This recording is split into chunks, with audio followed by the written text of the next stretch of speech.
তামাদি আইন 1908-এর তফসিলে বর্ণিত 183টি অনুচ্ছেদ যে কোনো ধরনের পরীক্ষা এবং প্র্যাকটিস করার জন্য খুব বেশি গুরুত্বপূর্ণ এবং ভাইটাল রোল প্লে করে। তাই আমরা আজকে দেখব তামাদি আইনের তফসিলে 183টির মধ্যে খুব গুরুত্বপূর্ণ কিছু যেই অনুচ্ছেদ রয়েছে সেগুলো। তার মধ্যে প্রথমেই আমরা অনুচ্ছেদগুলোকে দেখতে পাচ্ছি 3 ভাগে ভাগ করা হয়েছে, যেখানে অনুচ্ছেদ 1 থেকে 49 পর্যন্ত প্রথম ভাগে বলা হচ্ছে মোকদ্দমার তামাদির মেয়াদ সম্পর্কে। দ্বিতীয় ভাগে রয়েছে আপিলের তামাদির মেয়াদ, অনুচ্ছেদ 150 থেকে 157, এবং তৃতীয় ভাগে রয়েছে দরখাস্তের তামাদির মেয়াদ, যেখানে উল্লেখ করা হয়েছে অনুচ্ছেদ 158 থেকে 183। এখন আমরা প্রথম ভাগ থেকে খুব গুরুত্বপূর্ণ কিছু অনুচ্ছেদ দেখব, যেখানে বলা হচ্ছে প্রথম ভাগের প্রথম অনুচ্ছেদটি হচ্ছে অনুচ্ছেদ 3, স্থাবর সম্পত্তির দখলচ্যুত ব্যক্তি কর্তৃক মামলা, অর্থাৎ সুনির্দিষ্ট প্রতিকার আইনের 9 ধারার মামলা করতে হবে তামাদি আইনের 3 অনুচ্ছেদ অনুসারে 6 মাসের মধ্যে। অগ্রক্রয়ের অধিকার বলবতের মামলা, এটা করতে হবে অনুচ্ছেদ 10 অনুসারে 1 বছরের মধ্যে। ডিগ্রি জারিতে বিক্রয় রদ, এটা অনুচ্ছেদ 12 অনুসারে করতে হবে 1 বছরের মধ্যে। এবং বিদ্বেষমূলকভাবে ফৌজদারিতে অভিযোগের জন্য ক্ষতিপূরণের মামলা, অনুচ্ছেদ 23 অনুসারে 1 বছরের মধ্যে। বিদ্বেষমূলকভাবে ফৌজদারিতে অভিযোগের জন্য ক্ষতিপূরণের মামলা, কেউ যদি আপনাকে হয়রানি করার জন্য বা বিদ্বেষমূলকভাবে কোনো মামলা করে, ফৌজদারি মামলা, সেই ক্ষেত্রে ক্ষতিপূরণের জন্য আপনাকে এই অনুচ্ছেদ 23 অনুসারে 1 বছরের মধ্যে মামলা দায়ের করতে হবে। অনুচ্ছেদ 91 রয়েছে দলিল রদ বা বাতিল, 3 বছরের মধ্যে করতে হবে।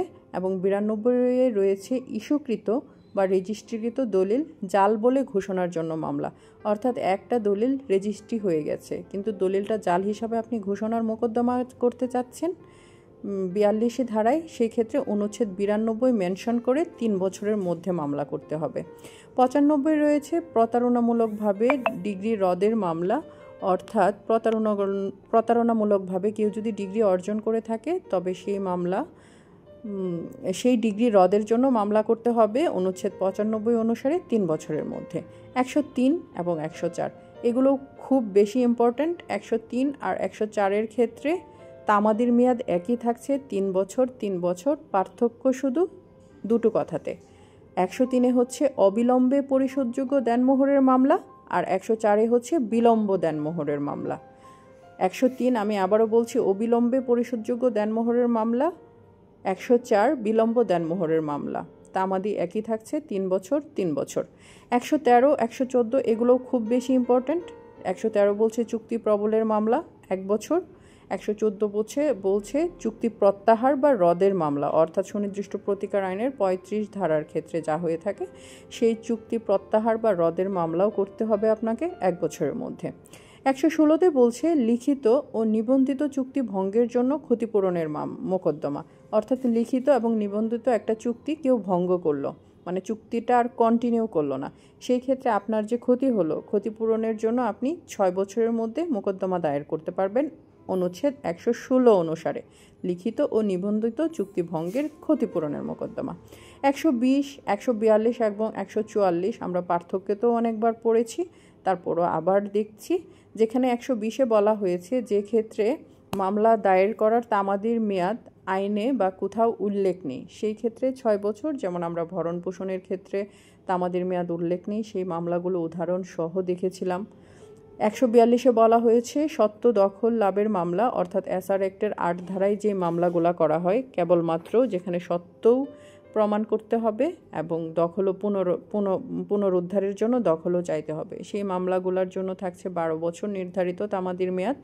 এবং 144 অ্যাডভার্স পজিশন, অর্থাৎ এই ক্ষেত্রে আমরা ধারা 28 দেখেছিলাম, সেগুলোর জন্য আপনাকে 12 বছরের মধ্যে মামলা করতে হবে।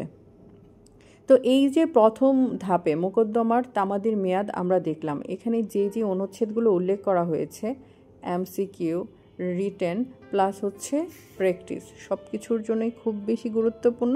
তার মধ্যে খুব বেশি গুরুত্ব দিয়ে আপনারা দেখবেন অনুচ্ছেদ 3, এগুলো সবগুলোই গুরুত্বপূর্ণ, তারপরে এগুলোর মধ্যে থেকেও আমরা একটু বাছাই করার চেষ্টা করছি।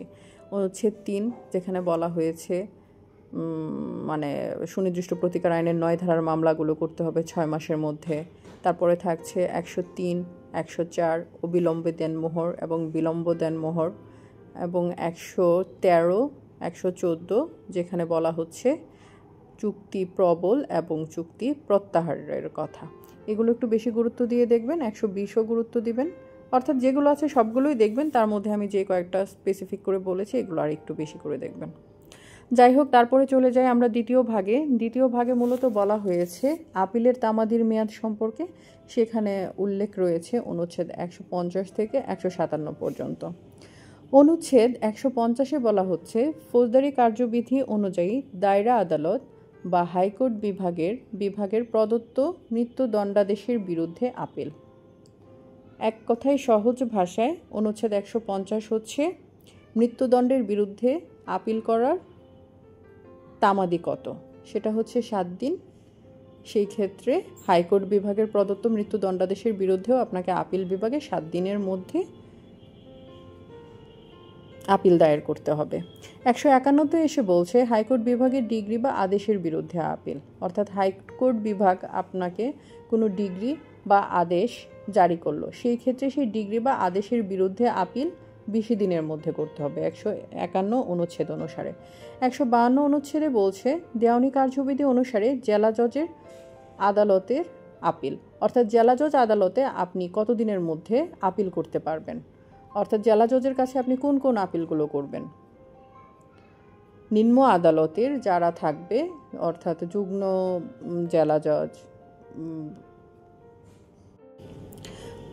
জেলা জজ, তারপরে হচ্ছে অ্যাসিস্ট্যান্ট জাজ বা সিনিয়র অ্যাসিস্ট্যান্ট জাজ, এই যেই মামলাগুলো জেলা জজের আপিলের এখতিয়ার সম্পন্ন, সেই ক্ষেত্রে আপিল করতে হবে জেলা জজ বরাবর 30 দিনের মধ্যে। আপনি জাস্ট এইটুকু মনে রাখবেন 152 অনুচ্ছেদে রয়েছে জেলা জজের নিকট আপিল, সেটা করতে হবে 30 দিনের মধ্যে। এবং 153-তে রয়েছে আপিল করার অনুমতি দিতে অস্বীকার করলে, অর্থাৎ আপিল করার কিছু কিছু ক্ষেত্রে আমরা জানি আপিল করার অনুমতি প্রার্থনা করতে হয়, যেটাকে আমরা বলে থাকি লিভ টু আপিল। সেই আদেশের বিরুদ্ধে হাইকোর্ট বিভাগে আপনাকে 30 দিনের মধ্যে আপিল করতে হবে 153 অনুচ্ছেদ অনুসারে। 154-তে বলছে ফৌজদারি কার্যবিধি অনুসারে হাইকোর্ট ব্যতীত অন্য যে কোনো আদালতে আপিল, অর্থাৎ হাইকোর্ট না, হাইকোর্ট ব্যতীত অন্য যে কোনো আদালতে আপিল এবং ফৌজদারি কার্যবিধি অনুসারে। সেই ক্ষেত্রে দায়রা আদালত হতে পারে, সেখানে আপনাকে সেই দায়রা আদালতে যেহেতু হাইকোর্ট ব্যতীত বলেছে, সেই ক্ষেত্রে হচ্ছে আপিল করতে হবে 30 দিনের মধ্যে 154 অনুসারে। ফৌজদারি কার্যবিধি অনুসারে হাইকোর্ট ব্যতীত অন্য যে কোনো আদালতে আপিল 30 দিন। 155 অনুচ্ছেদে এসে বলছে 150, অর্থাৎ যেখানে প্রথমেই আমরা দেখেছি মৃত্যুদণ্ডাদেশের বিরুদ্ধে আপিল করতে হবে 7 দিনের মধ্যে, এবং 157 যা কিনা আমরা এখনও দেখিনি কিন্তু নিচে মেনশন করেছি, 157-তে বলা হয়েছে ফৌজদারি কার্যবিধি অনুসারে খালাস আদেশের বিরুদ্ধে আপিল, অর্থাৎ খালাস আদেশের বিরুদ্ধে আপিল 6 মাসের মধ্যে 157 অনুচ্ছেদ অনুসারে, এবং মৃত্যুদণ্ডাদেশের বিরুদ্ধে আপিল 7 দিনের মধ্যে অনুচ্ছেদ 150 অনুসারে। কিন্তু 55-তে এসে বলছে 150 ও 157 অনুচ্ছেদের বিধান ব্যতীত অন্য ক্ষেত্রে ফৌজদারি কার্যবিধি অনুসারে হাইকোর্টে আপিল, এটা কিন্তু আপিল কোর্টে না, হাইকোর্টে আপিলের কথা বলছে 60 দিনের মধ্যে। 156 অনুচ্ছেদে বলছে 151 ও 153 অনুচ্ছেদের বিধান ব্যতীত, অর্থাৎ আগে বলেছে ফৌজদারি বিষয়ে, এখন বলছে দেওয়ানি কার্যবিধি বিষয়ে। এখানে বলছে 151 ও 153 অনুচ্ছেদের বিধান ব্যতীত অন্য সব ক্ষেত্রে দেওয়ানি কার্যবিধি অনুসারে হাইকোর্টে আপিল 90 দিনের মধ্যে, অর্থাৎ 150, 57 ব্যতীত ফৌজদারি কার্যবিধির আপিল হাইকোর্ট বিভাগে যেগুলো হবে সেগুলো 60 দিনের মধ্যে 155 অনুসারে, এবং 156 অনুচ্ছেদ অনুসারে 90 দিনের মধ্যে আপিল 151 এবং 153 অনুচ্ছেদ ব্যতীত অন্য সব ক্ষেত্রে, যেটা কিনা হাইকোর্ট বিভাগে করা হয়ে থাকে। 157 যেহেতু খালাস আদেশের বিরুদ্ধে আপিল 6 মাস, আমরা আগেই 155-তে দেখে নিয়েছি, সেটা আর বললাম না। এখন আমরা দেখব তৃতীয় ভাগ, এবং তৃতীয় ভাগে বলা হয়েছে দরখাস্তের তামাদির মেয়াদ, যেখানে অনুচ্ছেদ 158 থেকে 183 পর্যন্ত উল্লেখ করা হয়েছে।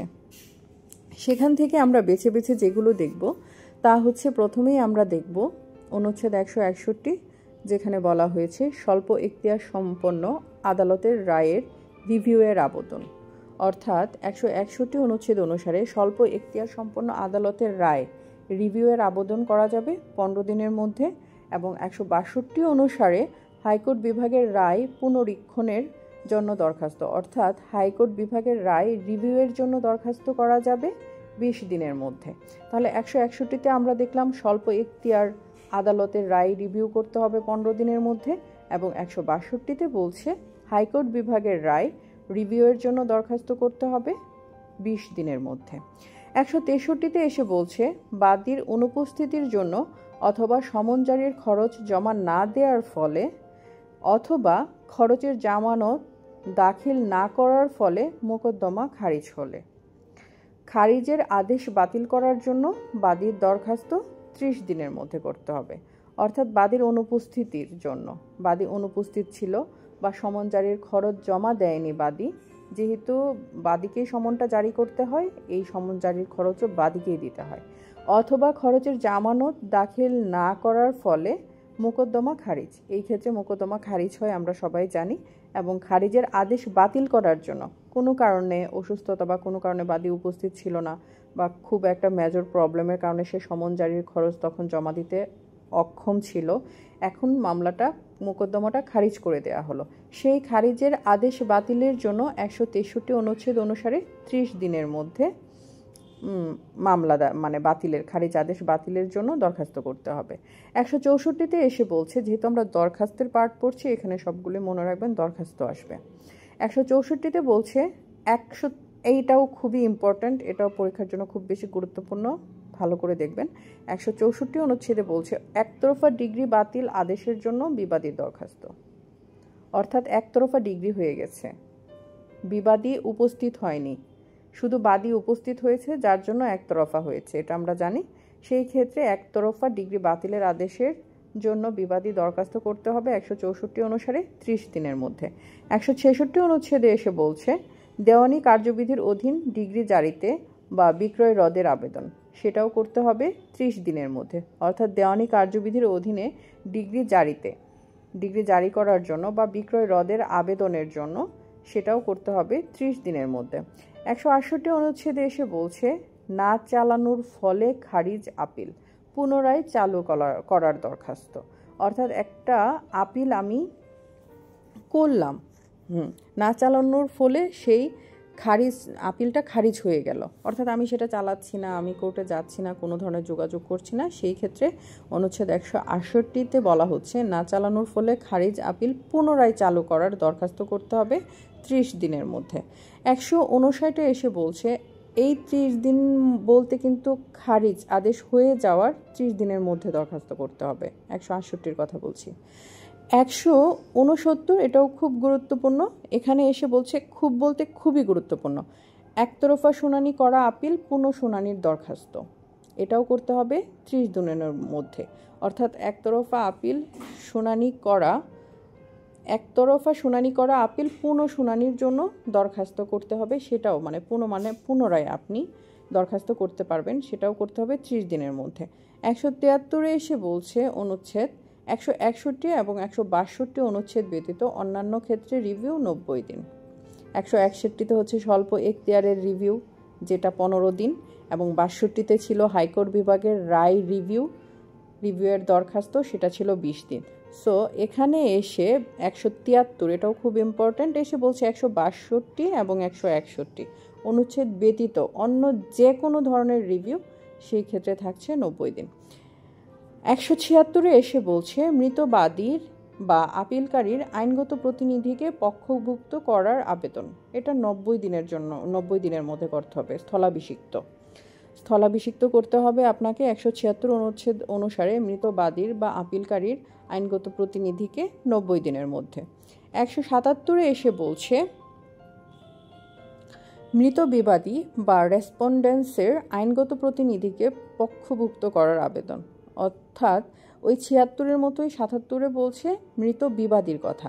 176-এ ছিল মৃত বাদী বা আপিলকারীর আইনগত প্রতিনিধিকে পক্ষভুক্ত, আর 177-এ এসে বলছে মৃত বিবাদী বা রেসপন্ডেন্সের আইনগত প্রতিনিধিকে পক্ষভুক্ত করার আবেদন, দুটোই হচ্ছে 90 দিন। মৃত বাদীর ক্ষেত্রেও 176-এ 90 দিন স্থলাভিষিক্ত করার বিধান রয়েছে, এবং 177-এ মৃত বিবাদীর প্রতিনিধিকেও পক্ষভুক্ত করার আবেদন 90 দিন 177 অনুচ্ছেদ অনুসারে। 181-তে বলা হচ্ছে, যেই সমস্ত দরখাস্তের মেয়াদ সম্পর্কে এই তফসিলের অন্য কোথাও বা দেওয়ানি কার্যবিধির 48 ধারার কোনো বিধান নাই, সেই সকল দরখাস্ত 3 বছর। এই 181 অনুচ্ছেদ এবং 120 অনুচ্ছেদের যে পার্থক্য, এটা আমরা ডিটেলসে আমাদের পেজে, ল অ্যান্ড জাস্টিস পেজে খুব সুন্দর করে উল্লেখ করা আছে। আপনারা দেখে নেবেন যে যেই ক্ষেত্রে দরখাস্তের তামাদির মেয়াদ উল্লেখ নেই 181 অনুচ্ছেদ অনুসারে, এবং সেখানে উদাহরণগুলো দেয়া আছে কোন কোন দরখাস্তে দেওয়া নেই। যেমন আমরা দেখেছিলাম 144 ধারার ক্ষেত্রে যে দরখাস্তগুলো করা হয় সেগুলোর ক্ষেত্রে কোনো বিধান বলা নেই, সেই ক্ষেত্রে আমরা 3 বছরের মধ্যে দরখাস্ত দায়ের করতে হবে। এবং 120 অনুচ্ছেদে দেখেছিলাম ভরণ পোষণের মামলা এবং উত্তরাধিকার এবং সহ উত্তরাধিকারীদের ক্ষেত্রেও উদাহরণ দিয়ে দেখেছিলাম, যেহেতু তামাদির মেয়াদ কোথাও উল্লেখ নেই, সেক্ষেত্রে 120 অনুচ্ছেদ অনুসারে 6 বছর। এই 120 অনুচ্ছেদ এবং 181 অনুচ্ছেদ আমি এখন আর তেমন কিছু বলছি না, আপনারা আমাদের পেজ থেকে কষ্ট করে একটু দেখে নেবেন। 182 অনুচ্ছেদে এসে বলছে, যে কোনো দেওয়ানি আদালতের ডিগ্রি বা আদেশ জারির দরখাস্ত, ব্র্যাকেটে বলা আছে অনুচ্ছেদ 183 এর অধীন বা দেওয়ানি কার্যবিধির ধারা 48-এর অধীন দরখাস্ত ব্যতীত। এই 83 অনুচ্ছেদ 183, যা কিনা আমরা একটু পরেই পড়ব, এবং দেওয়ানি কার্যবিধির ধারা 148-এর অধীন ব্যতীত, অর্থাৎ 183 আমি বলে দিচ্ছি, 48 ধারাটা আপনারা একটু দেখে দিবেন। যে কোনো দেওয়ানি আদালতের ডিগ্রি বা আদেশ জারির দরখাস্ত, সেই ক্ষেত্রেও 3 বছর 182 অনুচ্ছেদ অনুসারে। 183-তে এসে বলছে হাইকোর্ট কর্তৃক ডিগ্রি, যা কিনা আমরা 182-তেই দেখলাম যে এটার অধীন ব্যতীত 182 অনুচ্ছেদের মামলাগুলো 3 বছর। কিন্তু এখানে আবার 182-তে একটা কথা আমরা মিস করে গিয়েছি, সেটা হচ্ছে ডিগ্রি বা আদেশের সইমোহর সাইন করা আর কি, নকল রেজিস্টার্ড হলে সেই ক্ষেত্রে 6 বছর। 182টা আমরা আবার একটু দেখি, যেহেতু একটু পেঁচাচ্ছে আমাদের। অনুচ্ছেদ 182-তে প্রথম ভাগে আমি আপনাদেরকে বলছি, যে কোনো দেওয়ানি আদালতের ডিগ্রি বা আদেশে জারির দরখাস্ত, ব্র্যাকেটে যা আছে তাকে মাথা থেকে ঝেড়ে ফেলে দিন। প্রথমে আপনি বুঝুন, 182-তে বলা আছে যে কোনো দেওয়ানি আদালতের ডিগ্রি বা আদেশ জারির দরখাস্ত, অর্থাৎ দেওয়ানি আদালতের ডিগ্রি জারির দরখাস্ত 182 অনুচ্ছেদে 3 বছর। সেই ক্ষেত্রে 100 অনুচ্ছেদ অর্থাৎ অনুচ্ছেদ 183 এর অধীনে বা দেওয়ানি কার্যবিধির 48 ধারার অধীনের দরখাস্ত ব্যতীত। সেই ব্যতীতগুলো আমরা পরে দেখে নিব। আপাতত 182-তে আমরা যা পড়ব তা হচ্ছে, যে কোনো দেওয়ানি আদালতের ডিগ্রি বা আদেশ জারির দরখাস্ত 3 বছরের মধ্যে করতে হবে, অর্থাৎ ডিগ্রি জারির আদেশের দরখাস্ত 3 বছর। তারপরেই 182-তে ছিল ডিগ্রি বা আদেশের সইমোহর নকল রেজিস্টার্ড হলে, যেই ক্ষেত্রে ডিগ্রিটা হচ্ছে সইমোহর সহ নকল রেজিস্টার্ড, সেই ক্ষেত্রে এটার হচ্ছে তামাদির মেয়াদ থাকছে 6 বছর। 183-তে এসে বলছে অনুচ্ছেদ হাইকোর্ট কর্তৃক ডিগ্রি, রায় বা আদেশ বা সুপ্রিম কোর্টের আদেশ বলবৎ করার দরখাস্ত, সেই ক্ষেত্রে হচ্ছে 12 বছর। যেখানে যেহেতু এটা ডিগ্রি জারির আদেশের দরখাস্ত 182-তে ছিল 3 বছর, 183 ব্যতীত বলার কারণ হচ্ছে, যেহেতু হাইকোর্ট কর্তৃক ডিগ্রি, রায় বা আদেশ বা সুপ্রিম কোর্টের আদেশ বলবৎ করার দরখাস্ত, আমার যে আদেশটা আছে সেটা আমি বলবৎ করতে চাচ্ছি, বা ডিগ্রি, রায় বা আদেশ সেটা আমি বলবৎ করার দরখাস্ত করতে চাচ্ছি, তখন সেটা 183 অনুচ্ছেদ অনুসারে 12 বছর। কিন্তু এর বাইরে যত দেওয়ানি আদালতের ডিগ্রি বা আদেশ জারির দরখাস্ত থাকবে সেগুলো 3 বছর 182 অনুচ্ছেদ অনুসারে। শুধু 183 অনুচ্ছেদ অনুসারে সেই সকল ডিগ্রি, রায়, আদেশ বলবৎ করার জন্য 12 বছরের মধ্যে আবেদন করা যাবে, যেগুলো হচ্ছে হাইকোর্ট কর্তৃক ডিগ্রি, অর্থাৎ হাইকোর্ট তার অরিজিনাল জুরিসডিকশনের মাধ্যমে দিয়ে থাকবে, সেগুলোর ক্ষেত্রে 183 অনুচ্ছেদের আন্ডারে 12 বছরের মধ্যে আপনি আবেদন করতে পারবেন। এই 182 আর 83 একটু পেঁচানো ছিল, আপনারা পেঁচাবেন না, আমি যথেষ্ট বুঝিয়ে বলার চেষ্টা করেছি, একটু মনোযোগ দিয়ে শুনবেন। আমি এখন আসলে একটা কথা বলতে চাই, আইন আসলে মুখস্থ করার কিছু নেই, মুখস্থ করতে হবে না তা না, কিছু কিছু জিনিস মুখস্থ করবেন, তবে সেটা যদি আপনি বুঝে বুঝে মুখস্থ করার চেষ্টা করেন তাহলে সেটা এফেক্টিভ হবে, অন্যথায় আসলে আইন আপনার মাথায় থাকবে না, ভ্যানিশ হয়ে যাবে। কারণ না বুঝে পড়ার কারণেই আসলে আমাদের পরীক্ষার হলে কিছু মনে হয় না বা আমরা মনে রাখতে পারি না। এত এত পড়ার মাঝখানে না বুঝে পড়লে আসলে সেগুলো মনে রাখার বা মনে থাকার কথাও না। যাই হোক, আজকের ভিডিওটা এমনিতেই অনেক বড় হয়ে গিয়েছে। সবার জন্য অনেক অনেক শুভকামনা থাকলো। 183টা অনুচ্ছেদ থেকে আমরা যেই অনুচ্ছেদগুলো খুব বেশি গুরুত্বপূর্ণ এবং যেগুলো পড়তেই হবে, এই অনুচ্ছেদগুলো মানে একটাও মিস করা যাবে না। তারপরও সেখান থেকে আমরা আরও কিছু কিছু অনুচ্ছেদ যেগুলোকে আরও বেশি ইম্পর্ট্যান্ট বলেছি, সেগুলো আপনারা আরও একটু বেশি মনোযোগ দিয়ে দেখবেন, বেশি মনোযোগ দিয়ে পড়বেন। যেমন দরখাস্তর ক্ষেত্রে অনুচ্ছেদ 161, 162, 173, 183, 182, 181, এগুলো 169, এগুলো খুব বেশি ইম্পর্ট্যান্ট এমসিকিউ পরীক্ষার জন্য, যেটা নভেম্বরে হতে চলছে 29 তারিখে।